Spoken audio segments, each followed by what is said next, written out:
collar, white collar, black professors, white scholars, politicians, Dalai Lamas. Everybody in the whole wide world need hope if I be honest. I'm in that number. Welcome to another episode of the Rob Report. I'm your host, Robert Bob TV Brown. How you doing today? Now, in entertainment news, and I'm going to start branching out and doing other news besides politics. But in entertainment news, I'm a huge Prince fan. I was a huge Michael Jackson fan. Said that both of these guys, some of the best talents in world history, are dying because of overdose or something. It was Elvis, and then, let me get into this. It said Prince died due to an accidental overdose of counterfeit Vicodin. Counterfeit Vicodin. We got to worry about getting prescriptions that are counterfeit. Oh, this is scary. I remember back in the drug game. I used to be back in the drug game. Used to, to the Lord save me. Guys would cheat the users for their money by lacing aluminum, putting baking soda in it, or putting flour in it, make it look like it's really cocaine. And they would sell those to the addicts, putting the addicts in harm's way, because they're sniffing flour, they're sniffing baking soda and stuff like that, and they're thinking it's cocaine. Counterfeits. Carver County Attorney Mark Metz, who has been involved in the investigation of Prince's death in Minnesota, announced today that the singer died after accidentally overdosing on counterfeit painkillers. Now everybody knew Prince was in pain. As you get older, in your 50s, same thing with Michael Jackson, you have to constantly, to keep moving. A lot of times we try to stay young. We don't move like we normally do. And the moves that Prince used to make, after a while, Prince can't make those moves. Prince always performed on stage on high heels because he's so short. And Prince would jump in the air and do splits. Prince would hit the ground, do splits, spin around, you name it. He was the man at that 20, 30, 40, and it started waning down. After a while, you can't do those things 50, 60, 70. You can try, but it's going to be wear and tear on your body. And when you're used to practicing over and over again, and you're doing those things in your practice. There's one thing I know about Michael Jackson. Once he got a certain age, certain moves he didn't practice like he performing on live stage. He left that for the stage in the actual performance. He wasn't trying to do all the things that you normally do during practice. Well, once you get older, things like that happen. Your body begins to deteriorate. You look for ways where you can possibly continue to do those things, and that's where the painkillers come from. And after walking around in high heels as a man, our feet are not made for high heels. They can adjust for high heels, but a man's feet is a little bit different from a woman's feet. I mean, it's just the whole shape and design is totally different. But nevertheless, the death in Minnesota announced today that the singer died after accidentally overdosing on counterfeit painkillers. You got to worry about taking fake painkillers. You think you're taking one thing, there's something else that can kill you. This is scary. This is the way to kill all people too, if they want to.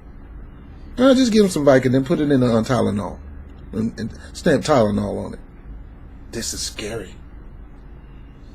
The evidence suggested that Prince took counterfeit Vicodin containing phenylene.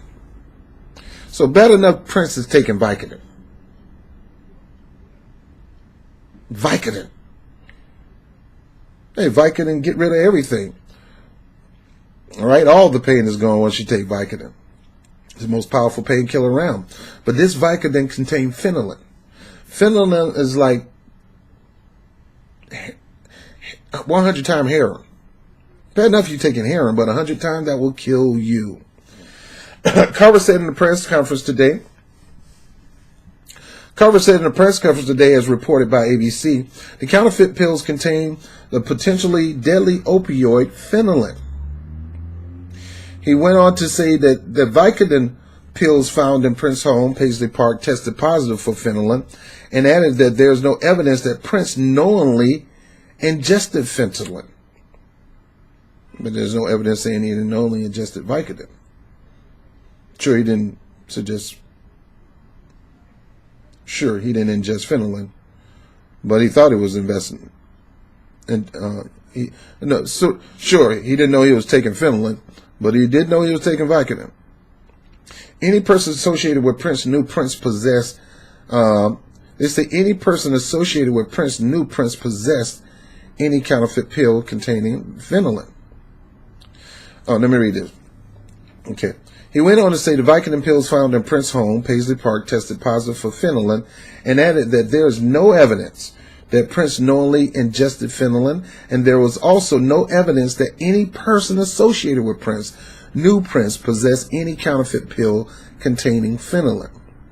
Now, with those findings, no criminal charges will be filed related to Prince's death, but the doctor who prescribed him opioid painkillers a week before his death in April 2016, Michael T.,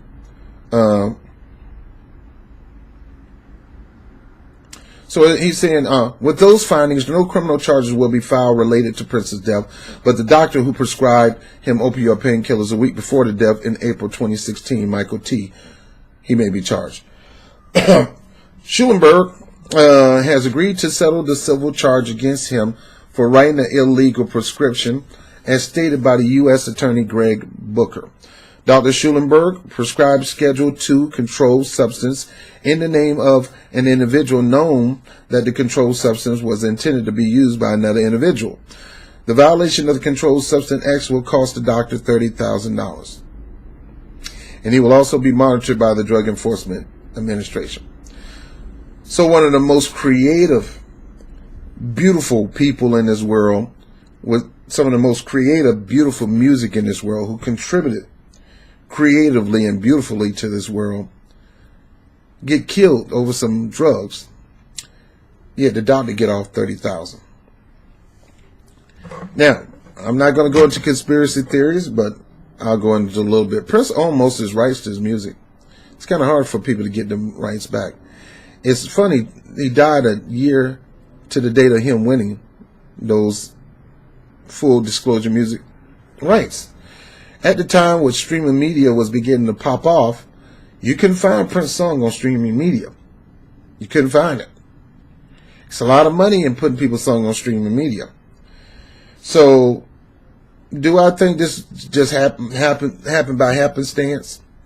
This guy getting off with $30,000 off. He killed a legend that's worth well over $300 million, close to $1 billion, with a portfolio and a library that's worth probably $1 billion. $30,000 and he get to walk off scot-free?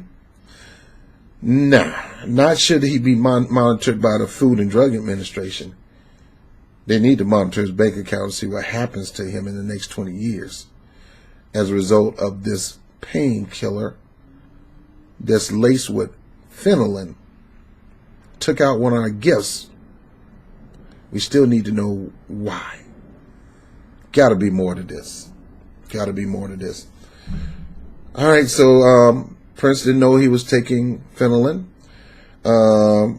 Prince was prescribed a powerful drug, Vicodin, one of the most powerful painkillers, but in that painkillers was the most powerful dope opioids around, and that's phenylene, which is almost taking heroin, shooting up heroin 100 times.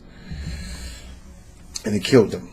And they say they found him on the ground, laying on one arm, the other arm to his stomach. It was tearing his stomach up. That pill killed him. And this guy only gets away with $30,000. I don't see anything about a jail fine, jail time. But yet Comrade Murray go to jail. But I don't see anything about jail time for this doctor or him losing his license. None of that. And why is that? Because I personally believe there's more to this story. And when you're worth about $300 million and your portfolio is worth about $1 billion, and people can't access your music freely through a streaming service. They have to actually go buy it. Yeah, it's a little bit more to this. But we'll stay tuned to the story. I'm Robert Bob TV with the Rob Report. Talk to you soon. Peace. Hey, if you like the content, please like it, share it through all the social media platforms. If you have not subscribed, make sure you stop me right now and subscribe. Don't just subscribe, but hit the notification bell like that, a little bell. You gotta click that. That'll let you know when I'm dropping a video. Whoop, there it is. And by all means, if you want to support through Patreon, I appreciate people who appreciate the program and want to donate to the cause on Bob TV. And I'm Robert Brown with the Rob Report. Peace.